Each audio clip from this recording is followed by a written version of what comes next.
이 다이어트 시작하면 딱 내가 원하는 부위가 뭐 옆구리, 뒷구리, 팔뚝, 허벅지 살 딱딱 빠지면 좋을 텐데요. 이 살 빠지는 순서는 내 맘대로 되지가 않습니다. 우리가 다이어트를 하게 되면 어떤 순서로 살이 빠지는지 살 빠지는 5가지 단계 말씀드릴게요. 먼저 첫째. 네, 안녕하세요. 건강한 입 구독자 여러분. 저는 가정의학과 전문의 최보윤이고요. 닥터스키니어 의원 대표 원장입니다.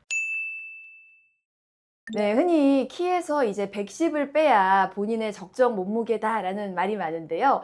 사실 이것은 키만 가지고 생각하는 지표이기 때문에 정확하지는 않고요. 이제 비만을 나타내는 적정한 지표로 가장 많이 사용하는 것은 BMI라고 하는 체질량 지수예요. 이 체중을 키의 제곱으로 나누어서 계산하는 건데요. 키와 몸무게만 알면 계산할 수 있어서 가장 쉽게 키 대비 적정 체중을 알 수 있는 지표로 많이 사용되어 왔죠. 보통 BMI가 이제 18.5에서 23 미만이면 정상, 그리고 23에서 25면 과체중, 25 이상이면 비만이라고 하는데요. 하지만 이 BMI도 키와 몸무게만으로 측정을 하다 보니까 좀 불완전하다는 비판이 항상 제기가 되어 왔습니다. 사실 우리가 비만을 판단할 때 가장 중요한 건 이제 키와 몸무게보다는 몸에서 체지방의 비율이 어느 정도인지가 중요한 건데요. 이 BMI로는 체지방률을 알 수는 없는 거죠. 예를 들어서 BMI로만 따지면 지방이 적고 근육이 많은 사람도 BMI는 높게 나올 수가 있거든요. 근데 지방 중에서도 모든 지방이 위험한 건 아니고요. 이제 특정 부위에 지방이 많을 때 위험한 건데요. 건강에 제일 해로운 지방은 복부의 내장 지방이에요. 이 내장 지방이 많으면 고혈압이나 고지혈증, 또 당뇨 등의 다양한 질병을 일으킬 수가 있어서 위험한 거죠. 그래서 요즘은 이 BMI보다는 이 복부의 지방 비율을 알 수 있는 허리 둘레를 측정해서 비만도를 측정하는데요. 보통 허리 둘레가 남자는 90cm 이상일 때, 그리고 여자는 85cm 이상일 때 복부 비만으로 봅니다. 네, 이 다이어트에서 어떤 음식을 언제, 어떻게 먹느냐는 굉장히 중요한데요. 하지만 건강하게 우리가 살을 빼기 위해서 가장 중요한 것은 운동이라고 할 수가 있어요. 사실 처음에 우리가 체중 감량을 빠르게 유도하기 위해서는 식단이 더 중요할 수도 있는데요. 하지만 식단만으로 살을 빼게 되면 2가지 문제에 봉착하게 됩니다. 먼저 첫 번째는 우리가 음식을 적게 섭취하게 되면 이제 체중이 빠질 때 체지방으로만 빠지면 좋은데 근육도 같이 빠지게 되죠. 근데 우리가 이 적게 먹는 다이어트 식단을 평생 할 수는 없잖아요. 다이어트 식단을 1~2달 하고 유지기로 넘어가야 하는데 이때 먹는 양을 조금 늘리는 순간에 이 근육이 빠진 상태에서는 조금만 많이 먹으면 그 자리를 이제 지방이 메꾸게 됩니다. 즉 요요가 잘 오게 되는 거죠. 따라서 우리가 요요 없는 다이어트를 위해서는 운동이 필수라는 겁니다. 그리고 2번째는 우리가 다이어트 식단을 1달 이상 하게 되면 대부분은 정체기가 찾아오게 되는데요. 이는 우리 몸이 계속해서 음식이 적게 들어오니까 이제 이를 비상사태로 인지를 하고 안 되겠다. 에너지가 너무 적게 들어오니까 대사량을 줄여서 소모 에너지도 줄이자는 모드로 바뀌게 돼요. 이게 참 무서운데요. 우리 몸이 대사량을 확 줄여버리면 진짜 아무리 적게 먹어도 살이 안 빠지는 정체기가 지속되게 됩니다. 자, 이때 또 필요한 게 운동인데요. 운동을 해서 우리가 근육량을 늘리고 기초 대사량을 높이게 되면 소모 에너지가 증가하면서 정체기도 극복할 수가 있어요. 네, 제가 주로 추천드리는 운동은요. 계단 오르기 운동을 추천드리는데요. 우리가 이제 헬스장 한번 가려면 큰 맘 먹고 가야 하잖아요. 근데 계단 오르기는 비가 오나 눈이 오나 언제든지 할 수 있는 운동이어서 훨씬 쉽게 시작할 수 있는 운동이라고 생각합니다. 또 계단 오르기는 이제 평지 걷기보다 에너지 소모량이 1.5배 정도 많아서 체중 감량에 더 효과적이고요. 계단 오르기 하나만으로 유산소 운동과 무산소 운동의 효과를 동시에 얻을 수 있어서 이제 심폐지구력도 높일 수 있고 하체 근육이죠. 허벅지, 엉덩이 근육을 강화할 수가 있어요. 특히 우리 허벅지 근육이 발달하면요. 당뇨라든지 고혈압, 또 고지혈증 등의 성인병 예방에 중요한 역할을 하고요. 또 혈액순환이 개선되고 활력이 증진되는 효과까지 보실 수가 있겠습니다. 네, 여러분, 그런데 이 살이 빠지는데도 순서가 있다는 거 알고 계신가요? 이 다이어트 시작하면 딱 내가 원하는 부위가 뭐 옆구리, 뒷구리, 팔뚝, 허벅지 살 딱딱 빠지면 좋을 텐데요. 이 살 빠지는 순서는 내 맘대로 되지가 않습니다. 우리가 다이어트를 하게 되면 어떤 순서로 살이 빠지는지 살 빠지는 5가지 단계 말씀드릴게요. 먼저 첫째, 내장 지방이 빠지면서 앞배가 들어가기 시작해요. 복부는 크게 2가지 지방층으로 구성되어 있는데요. 겉에서 집어 올려지는 피하 지방이 있고요. 그리고 그 밑에 내장 사이사이에 끼어 있는 지방이 내장 지방입니다. 내장 지방은 피하 지방보다 훨씬 분해가 잘 되기 때문에 우리가 다이어트를 시작하면 가장 먼저 빠지기 시작하고요. 내장 지방은 배의 앞쪽에 주로 쌓이기 때문에 앞배가 먼저 들어가는 것을 느끼시는 거죠. 자, 그리고 2번째 단계는요. 복부 지방이 좀 말랑말랑해지는 것을 느끼게 되실 거예요. 원장님, 뱃살을 만져보면 예전에는 단단하게 만져졌는데 점점 말랑하게 만져져요 라고 하시는데요. 우리가 살이 많이 쪘을 때는 지방세포의 크기가 빵빵하게 크고 또 지방세포의 밀도가 높아서 빽빽하게 있으니까 단단하게 만져지는 거고요. 그런데 살이 조금씩 빠지기 시작하면 이 지방세포의 크기가 줄면서 또 지방의 밀도도 줄어드니까 말랑말랑하게 만져지는 겁니다. 자, 그리고 3번째 단계는 정체기가 한 번쯤 와요. 뭔가 약간 지방이 주는 것 같기는 한데 아직 바지가 헐렁해질 정도는 아니고 체중을 재보면 오히려 체중이 늘거나 비슷할 수도 있는데요. 자, 이것은 우리가 운동하면서 근육이 늘기 때문이에요. 따라서 이 시기에는 멘탈을 좀 잘 잡고 꾸준히 밀고 나가는 것이 중요합니다. 자, 그리고 4번째 단계, 드디어 피하 지방이 줄어들기 시작하는데요. 드디어 이제 체지방을 우리 몸에서 꺼내 쓰는 단계가 되는 거고요. 뱃살을 집어 올려보면 이만큼 두둑하게 잡히던 살이 이제 적게 잡히고 이때는 앞배뿐만이 아니라 옆구리 살도 빠지기 시작합니다. 자, 그리고 마지막 5번째 단계에는요. 허벅지 팔뚝의 사이즈가 줄어들기 시작해요. 진짜 이 팔뚝하고 허벅지는요. 제일 마지막에 빠집니다.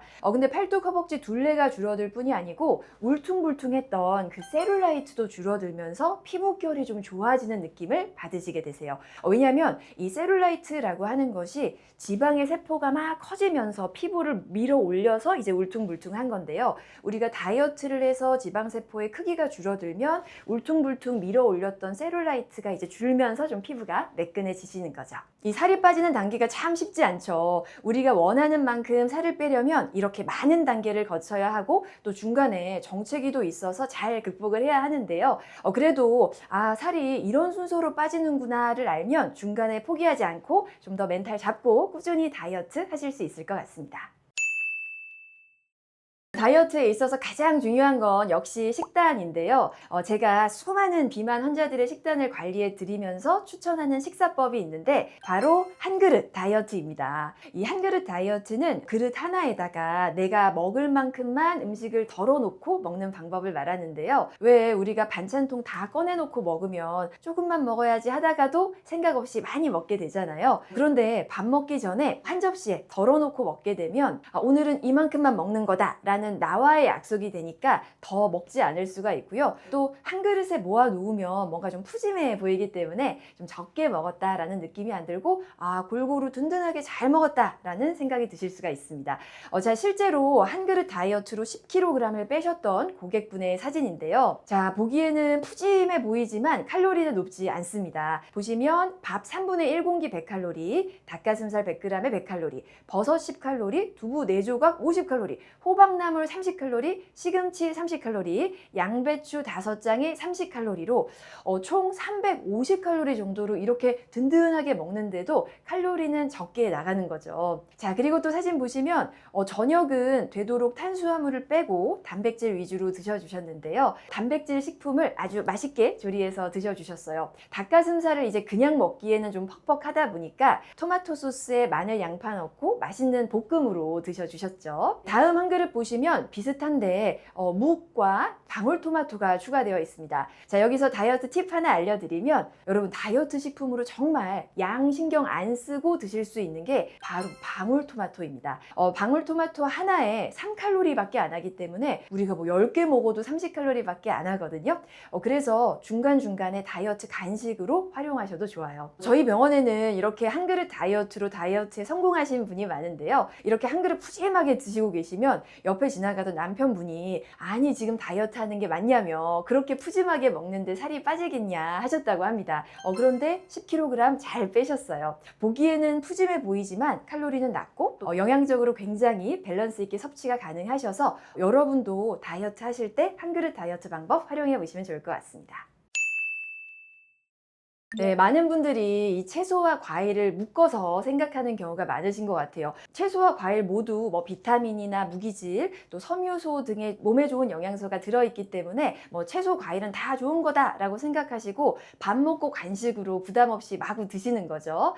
그런데요, 이 채소, 과일 두 가지는 아주 큰 차이점이 한 가지 있습니다. 바로 당분의 함량인데요. 특히 과일에는 뭐 포도당, 과당과 같은 그 단맛을 내는 당류가 함유되어 있어요. 반면에 채소는 당분이 적고 칼로리도 낮은 거죠. 그래서 많이 드셔도 좋습니다. 그런데 이 과일에 들어있는 당은요, 특히나 살을 더 찌울 수 있는 당이 들어있는데요. 그게 바로 과당이에요. 포도당과 좀 비교를 해보자면 우리가 포도당 음식을 먹으면 혈당이 쭉 올라가고 그러면 혈당을 내리기 위해서 인슐린이 분비가 되죠. 그러면 인슐린은 이제 식욕 억제 호르몬인 렙틴을 또 분비해서 배부르다 그만 먹자 신호를 보내게 됩니다.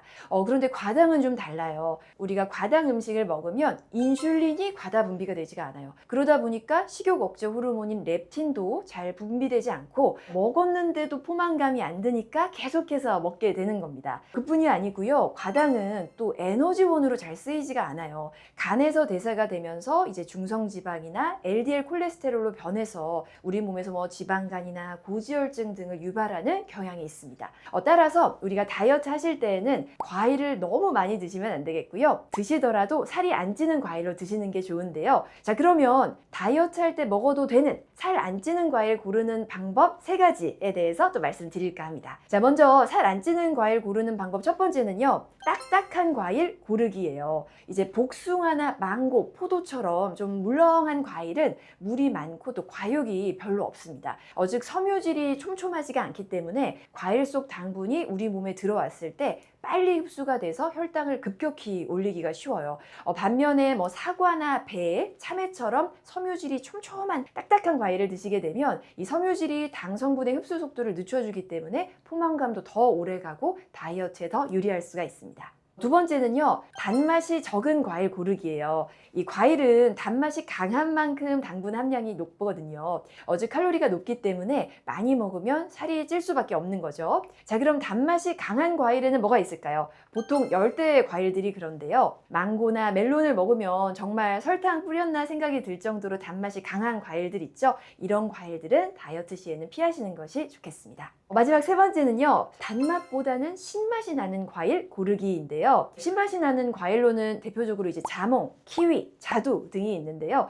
특히 이 자몽이 뱃살 제거에 효과가 있다는 것은 이를 뒷받침하는 연구가 굉장히 많습니다. 실제로 2010년 미국 영양대학 저널의 5년 추적 연구에서는 100% 자몽 주스를 마신 사람이 그렇지 않은 사람보다 더 날씬하고 비만이나 뱃살이 적다는 결과를 보이기도 했는데요.